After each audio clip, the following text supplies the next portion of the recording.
Good morning, students. I'm going to continue your chapter, The Address, page number 11.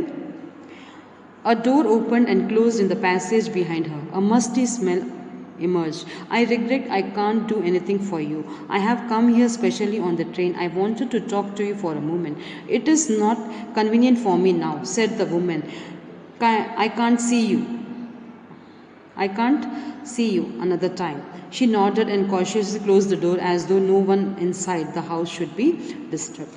अब हमने यहाँ पे देखा कि नरेटर जब उस एड्रेस पे जाते हैं तो वो लेडी ऐसे प्रिटेंड करती है जैसे कि वो उन्हें नहीं जान रही। पहले तो उन्हें लगता है कि शायद उन्होंने गलत बेल को रिंग की है। फिर जब वो देखती हैं कि उन्होंने अपनी मदर का कार्डिगन वेयर कर रखा है जो उन्होंने वॉश कर कर इतना फेड कर चुके थे, फिर वो अपने आप को हाइड कर लेती हैं। उन्हें लगता है कि नहीं वो सही एड्रेस पे हैं और फिर वो लेडी जो है डोर के पीछे चली जाती हैं। वो डोर को ओपन क्लोज करती है पैसेज में और जैसे ही डोर को आगे पीछे करती है उन्हें ऐसे बैड स्मेल सी आती हैं और वो लेडी कह देती है कि मैं आपके साथ अभी बात नहीं कर सकती। I can't do anything for you now. वो कहती है अभी मैं कुछ नहीं कर सकती। वो कहती है मैं आप नरेटर कह रहे हैं कि मैं आपसे मिलने स्पेशली ट्रेन से इतनी दूर से यहाँ आई हूँ, मुझे आपसे कुछ समय बात करनी है। उसने कहा कि नहीं मैं अभी कन्वीनियंट बिल्कुल नहीं हूँ, किसी और दिन मैं आपसे बात करूँगी।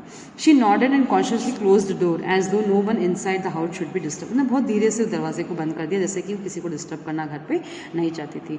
फिर narrator I should where I was on the step. वो वहीं खड़ी थी जहाँ वो नरेटर खड़ी थी। The curtain in the front of the bay window move. Someone stared at me and would then have asked what I wanted. Oh nothing, the woman would have said it was nothing. वो जो narrator थी, lady ने अपना door बंद कर दिया था। Narrator वहीं खड़ी थी जहाँ वो पहले खड़ी थी स्टेप्स पर। फिर उन्होंने नोटिस किया नरेटर ने कि वहाँ विंडो के कर्टन के पीछे कोई खड़ा था। शायद वो देख रहा था कि मैं उनके किसी से क्या बात कर रही हूँ। शायद उन्होंने उनसे पूछा होगा उस लेडी से कि यहाँ पे वो क्यों आई है, तो उसने कहा होगा इट वॉज नथिंग। उसने कहा शायद कुछ भी बात नहीं है। I looked at the name plate again. Darling it said in the black letters on the white enamel and on the jamb a bit higher the number 46। फिर उन्होंने नेम प्लेट वापस देखा नरेटर ने, तो वहाँ पे वही डार्लिंग लिखा हुआ था और वहाँ पर नंबर प्लेट पे लिखा हुआ था number 46। As I walked slowly back to the station, I thought about my mother, who had given me the address years ago. I had been in the first half of the war. I was home for a few days, and it struck me immediately that something or the other about the room had changed. I missed various things. My mother was surprised I should have noticed so quickly. Then she told me that Mrs. Darling I had never heard to her about apparent she was an old acquaintance of my mother, whom she hadn't seen for years, and she had suddenly turned up and renewed their contact. Since then she had came regularly. अब यहाँ incident वो याद करते जाते समय station पर कि जब उनकी मदर ने उनको जो एड्रेस बताया था वो ईयर्स अगो था, तो शायद वो बोल सकते हैं हाँ first half of the war. शायद जब वो घर आई थी कुछ दिनों के लिए तो उन्होंने देखा कि घर में बहुत सारी चीज़ें चेंज हो चुकी थी, कुछ चीज़ें मिसिंग थी। तो उन्होंने अपने मदर से पूछा तो उन्होंने कहा कि उनकी जो ओल्ड एक्वेंटेंस हैं वो शायद यहाँ आई थी। उन्होंने कहा कि ये सब चीज़ें जो है वो अपने साथ रेगुलरली ले जाया करती थी। वो एक्सप्लेनेशन दे रही कि ऐसा क्यों। Every time she leaves her she take something home with her and said my mother she took all the table silver in one go and then the antique platters that hung there. She had trouble lugging those large vases, and I worried she got a crick on her back from the crockery. My mother shook her head pityingly. I would never have dared asked her. She suggested it to me herself. She even insisted. She wanted to save all my nice things. If we have to leave here, we shall lose everything. She says. अब उनकी mother ने कहा कि वो lady जो थी मेरे बिना बोले सब चीज़ें ले जा रही थी अपने घर से। एक साथ वो सिल्वर के सारे स्पून्स ले गई, वो प्लेटर्स जो हंग थी वो भी ले गई। वो शायद उन्हें लग रहा था कि इतने सारा वजन वो अपने सूटकेस में एक साथ ले गई थी तो उनके बैग में शायद कुछ क्रैक्स वगैरह भी उस वजन से आ गए होंगे। मैं इतनी हिम्मत नहीं थी कि मैं उनसे पूछूं कि ऐसा क्यों कर रही हैं, मगर उन्होंने खुद ने ही एक बार जवाब दिया कि मैं इसलिए ले जा रही हूँ कि जब वॉर के समय अगर आप लोग यहाँ नहीं रहेंगे तो सारी चीज़ें कहीं इधर उधर ना हो जाए, इसलिए अपने पास मैं सेफली रखती हूँ। जब आप आएंगी तब मैं आपको वापस दे दूँगी। I have you agreed with her what she would keep everything she should keep everything I asked. उन्होंने नरेटर ने कहा अपनी मदर से पूछा कि क्या तुम एग्री हो गई थी उनके इस बात से कि तुम वो सब सारी चीज़ें अपने पास रख सकती हैं।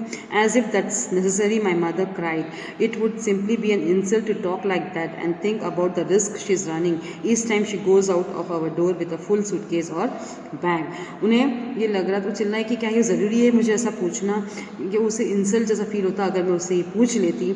और about the risk she was running each time, वो इतने रिस्क से सब चीज़ें मतलब इतना इतने डर के वो सब चीज़ें ले जा रही थी। फिर वो उसके बाद भी वो हमें एक्सप्लेनेशन दे रही थी कि हमारी सेफ्टी के लिए वो ले जा रही है।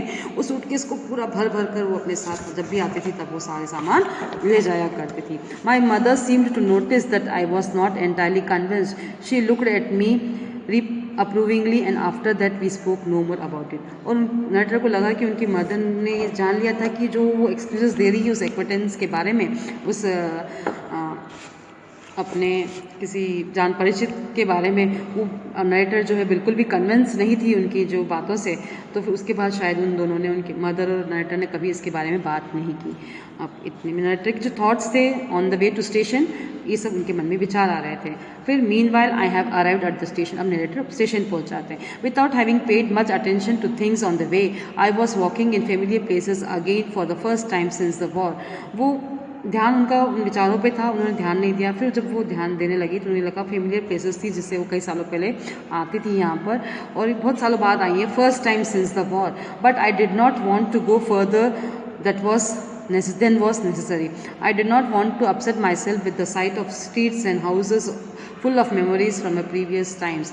फिर वो उस सब चीज़ों से अपना ध्यान हटाना चाहती थी क्योंकि वो अपने आप को अपसेट नहीं करना चाहती थी अपनी पास्ट मेमोरीज को याद कर कर.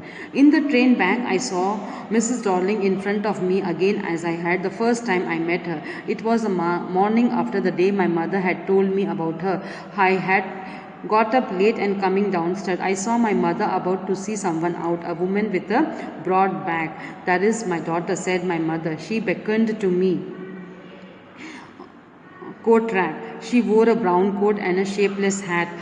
Does she live far away? I asked, seeing the difficulty she had coming out of the house with a heavy case. In Marconi Street, said my mother. Number 46, remember that.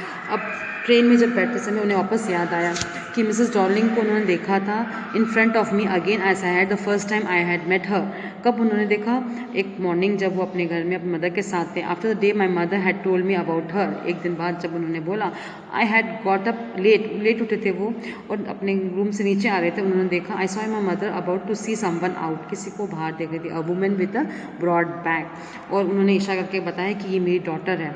तो उन्होंने उस women not किया. उन्होंने picked up the suitcase under the coat rack. उन्होंने suitcase उठाया coat rack में, brown coat में, और उन्होंने शेपलेस हैट पहन रखी थी. Does she live far away? I asked, seeing the difficulty she had going out of the house with a heavy case. उन्होंने कहा कि क्या वो बहुत दूर रहती है, उन्हें बहुत तकलीफ हो रही है सूटकेस उठाने. उन्होंने कहा कि नहीं, in Marconi street, said my mother. Number 46, remembered that. इतना सा मेरी मदर ने उस समय मुझे कहा था.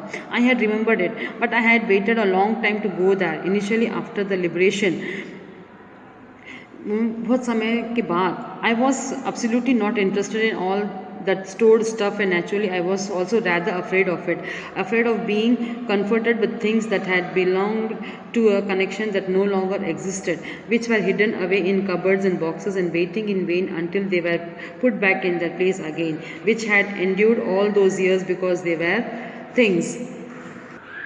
अब वो उन्हें याद आ रहा था कि I had waited a long time to go there. बहुत समय बाद उन्हें वो जाने का मौका मिला. वो सारी चीज़ें जो स्टब्स जो थी उनके पास स्टोर्ड थी, वो थिंग्स थी, वो कबर्ड में बंद थी. वो इंतज़ार कर रही थी क्योंकि उनमें लाइफ नहीं है. वो इंतज़ार कर रही थी कोई आए, उन्होंने अपनी सही जगह पर लगाएं. हो सकता है उन्होंने वो सारी इंपॉर्टेंस खो दी हो जिसके साथ उनका वो कनेक्शन था, कनेक्टिविटी थी उन चीज़ों के साथ. But gradually everything became more normal again. Bread was getting to be lighter colour. There was a bed you could sleep in unthreatened, a room with a view. You are more used to glancing at each other, and one day I noticed I was curious about all the possessions that must still be at that address. I wanted to see them, touch and remember. अब कुछ दिनों बाद जब वो वापस चली गई, कुछ दिनों बाद सब चीज़ नॉर्मल हो गई थी. सब चीज़ें, यादें जो थी शायद फेंट होने लगी थी. मगर अचानक से एक दिन उन्हें क्यूरियस हो गई. वो एक दिन वापस उन्हें अंदर एक जिज्ञासा जगी कि वो सारी चीज़ें जो हैं, जो उनकी पोजीशन है, उनका अधिकार है, उन्हें वो उस एड्रेस पर शायद वो वहीं होंगे, उन्हें जाकर वो छूना और देखना चाहती जिनके साथ उनकी वो यादें जुड़ी हुई हैं. After my first visit in the vein of Mrs Darling's house, I decided to try a second time. Now a girl of about 13 open the door to me, asked here if her mother was at home. I asked her if her mother was at home. No, she said, my mother's doing an errand. No matter, I said, I wait for her. अब second time उन्होंने attempt किया जब उनके मन में जिज्ञासा उठी कि वो जाएं और अपनी चीज़ों को देखें. और वो गए वापस मिसेस डॉर्लिंग के यहाँ, और जब वो गए तो वहाँ पर एक 15 साल की लड़की ने वो डोर ओपन किया और उन्होंने उनसे पूछा कि आपकी मदर है? तो उसने कहा कि नहीं, वो बाहर गई है कुछ काम से। उसने कहा, नरेटर ने कहा कि नहीं, चलो मैं कुछ समय के लिए यहाँ पर उनका वेट कर लेती हूँ। अब आगे हम नेक्स्ट वीडियो में कंटिन्यू करेंगे इस चैप्टर को। Thank you.